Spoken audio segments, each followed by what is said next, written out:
بسم اللہ الرحمن الرحیم۔ السلام علیکم ورحمۃ اللہ وبرکاتہ۔ الحمد للہ وکفی وسلام علی عبادہ الذین اصطفی، اما بعد۔ حاضرین و ناظرین، یہ درس نمبر 1476 ہے اور آج سورۃ الشعراء کی 6 آیتوں کی تلاوت اور تشریح کی جائے گی۔ آیت نمبر 105 تا 110۔ چلیے سب سے پہلے ہم ان 6 آیتوں کی تلاوت کرتے ہیں، لفظی ترجمے اور ترجمے کے بعد تشریح کرتے ہیں۔ اعوذ باللہ من الشیطان الرجیم، بسم اللہ الرحمن الرحیم۔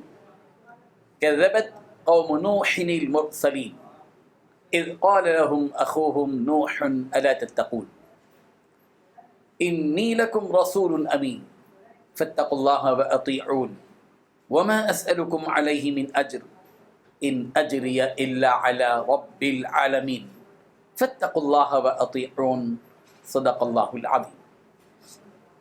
لفظی ترجمہ یوں ہے، کذبت قوم نوح، قوم نوح نے جھٹلایا المرسلین، رسولوں کو، اذ قال، جبکہ انہوں نے کہا، لہم، ان کو، اخوہم، ان کے بھائی، نوح نے، کہ الا تتقون، کہ کیا تم ڈرتے نہیں ہو اللہ سے، انی، بلا شبہ میں، لکم، تمہارے لیے، رسول امین، امانت دار رسول، فاتقوا اللہ، بس تم اللہ سے ڈرو، واطیعون، اور میری اطاعت کرو، وما اسألکم، اور میں تم سے سوال نہیں کرتا، نہیں مانگتا، علیہ، اس تبلیغ پر، من اجر، کوئی صلہ، کوئی اجر، ان اجریہ، نہیں ہے میرا اجر، الا علی رب العالمین، مگر رب العالمین کے ذمے، فاتقوا اللہ، لہذا تم اللہ سے ڈرو، واطیعون، اور میری اطاعت کرو۔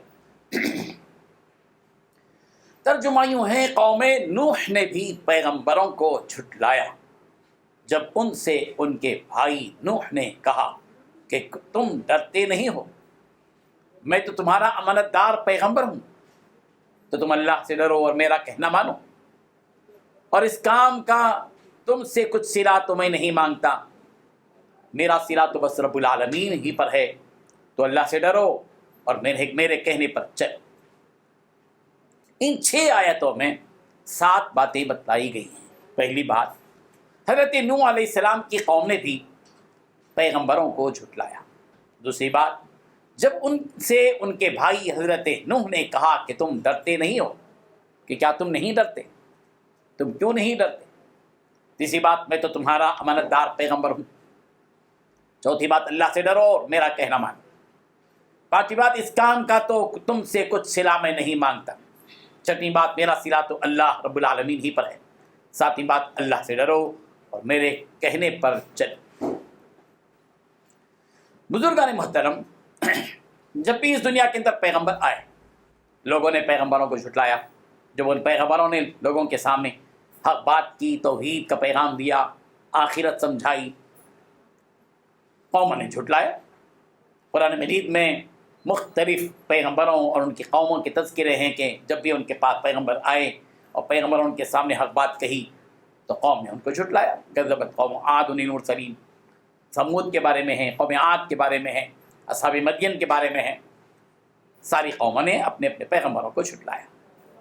یہاں حضرت نوح علیہ السلام کی قوم کا تذکرہ کیا گیا ہے کہ کذبت قوم نوح المرسلین، کہ حضرت نوح علیہ السلام کی قوم نے بھی پیغمبروں کو جھٹلایا۔ یہاں ایک سوال پیدا ہوتا ہے کہ ہر قوم نے ان کی جانب بھیجے ہوئے پیغمبر کو جھٹلایا، تو ایک پیغمبر کو جھٹلایا، لیکن یہاں اللہ تعالیٰ کہہ رہے ہیں کہ المرسلین، قوم نوح نے پیغمبروں کو جھٹلایا، جبکہ ایک ہی پیغمبر ان کے سامنے تھے، اسی ایک پیغمبر کو جھٹلایا۔ تو مفسرین نے اس کا یہ جواب دیا ہے کہ ایک پیغمبر کو جھٹلانا گویا سارے ہی پیغمبر کو جھٹلانا ہے، اسی لیے مرسلین کا لفظ استعمال کیا گیا کہ من حیث الجمیع، نبی ہونے کی حیثیت سے اگر کسی ایک نبی کو بھی کوئی جھٹلاتا ہے تو گویا وہ سارے ہی نبیوں کو جھٹلانے والا ہے۔ اور یہ کب جھٹلایا قوموں نے؟ اس وقت میں جھٹلایا جبکہ حضرت نوح علیہ السلام نے ان کے سامنے حق بات کہی۔ جب حضرت نوح علیہ السلام نے اپنے قوم کو ان کے اس برے عمل سے ڈرایا تو ساتھ ہی اپنی 2 خصوصیتوں کا اظہار بھی کیا۔ حضرت نوح علیہ السلام نے انی لکم رسول امین، حضرت نوح علیہ السلام نے کہا کہ میں تمہارے لیے امانت دار رسول ہوں. یعنی ایک تو حضرت نوح علیہ السلام نے اپنی قوم سے یہ بات کہی کہ میں خود آیا نہیں ہوں بلکہ اللہ تبارک و تعالیٰ نے مجھے تمہاری طرف بھیجا ہے، اور دوسری بات یہ بتائی کہ میں امانت دار ہوں، پوری امانت داری کے ساتھ میں رب ذوالجلال کے پیغام کو تم تک پہنچا رہا ہوں. اس کے بعد حضرت نوح علیہ السلام نے کہا کہ فاتقوا اللہ واطیعون، تم اللہ سے ڈرو اور میری بات مانو. جب تم میری سچائی اور میری امانت داری اور میری خیر خواہی کے بارے میں سن چکے ہو اور یہ بات ثابت ہو چکی ہے کہ میں اللہ تبارک و تعالیٰ کی طرف سے امانت دار پیغمبر ہوں، اور یہ بات واضح ہو گئی کہ اب تمہارا کام یہ ہے کہ تم اللہ سے ڈرو، تم پر ضروری ہے کہ تم اللہ سے ڈرو اور میری اس بات کو مانو. زمین اور آسمان کے خالق اور مالک نے تم کو پیدا کیا ہے، تم اس سے ڈرو اور میری بات مانو، اس لیے کہ میں تمہارے لیے خیر خواہ ہوں، امانت دار ہوں، اور مجھے اللہ نے بھیجا ہے، میں آیا ہوا نہیں ہوں بلکہ بھیجا گیا ہوں، اس لیے میری بات مانو اور تسلیم کرو. حضرت نوح علیہ السلام نے اپنے قوم کے سامنے اس بات کی بھی وضاحت کر دی کہ وما اسألکم علیہ من اجر، میں تم سے اس دعوت و تبلیغ پر اور اس پند و نصیحت پر، اس خیر خواہی پر، اس محنت پر کوئی معاوضہ تم سے نہیں مانگتا. ان اجریہ الا علی رب العالمین، میرا صلہ تو اور معاوضہ تو رب العالمین کے ذمے ہے، وہ بہتر سے بہتر صلہ مجھے عطا کرے گا. تم مجھے کوئی معاوضہ اس دعوت و تبلیغ پر مت دو، تمہیں تمہارے صلہ کی، تمہارے اجر کی اور تمہاری طرف سے معاوضے کی کوئی بھیک میں تم سے نہیں مانگتا. مجھے تو میرا رب العالمین جو مجھے دینا ہے، اجر، ثواب، معاوضہ، وہ سب میرا پروردگار دے گا. میرا تم سے صرف ایک مطالبہ یہ ہے کہ فاتقوا اللہ واطیعون، کہ تم اللہ سے ڈرو اور میری کہی کی باتوں کو تسلیم کرو، مانو.